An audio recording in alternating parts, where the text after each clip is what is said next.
The toast lands butter side down. The one day you forget your umbrella, it pours. Traffic lights turn red just as you approach. Things inexplicably go wrong, often at the worst possible moment. We even have a name for this frustrating phenomenon. Murphy's Law. Anything that can go wrong will go wrong. But who exactly was Murphy? And did things really go that wrong for him to lend his name to this universal law of misfortune?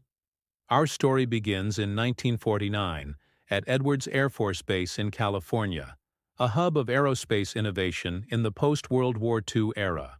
A high-stakes experiment was underway.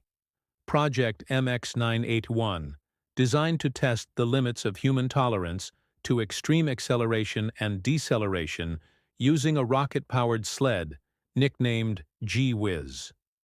Working on this critical project was a young engineer, Captain Edward Aloysius Murphy, Jr.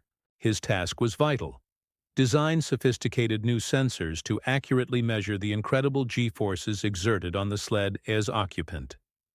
The project's success hinged on getting precise data from these sensors. Finally, test day arrived. The rocket sled roared down the track at blistering speed. Back in the control room, researchers watched the gauges intently.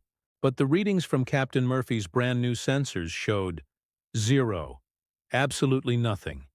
0 Gs. It was impossible. What had gone wrong?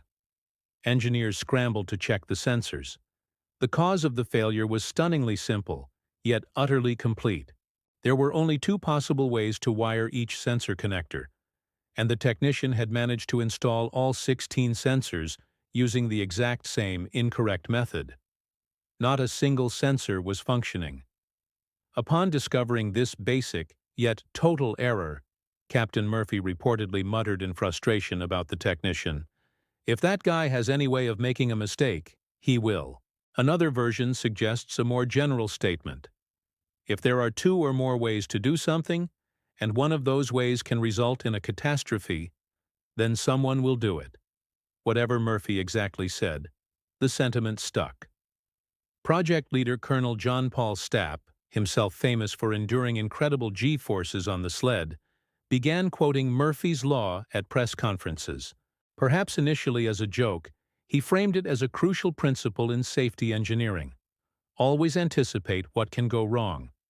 Assume the worst is possible, and design defenses against it. From aerospace engineers learning to design for failure, the phrase Murphy's Law quickly spread. It leaked out of the labs and into popular culture, becoming the perfect, universally understood explanation for all those everyday frustrations and minor catastrophes that seem to defy probability. So Murphy's Law wasn't really born from pure bad luck, but from a very specific, very human error during a high-stakes experiment. A potent reminder that in any complex system, if something can go wrong, eventually, it probably will.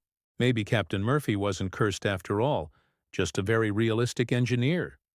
What's your Murphy's Law moment?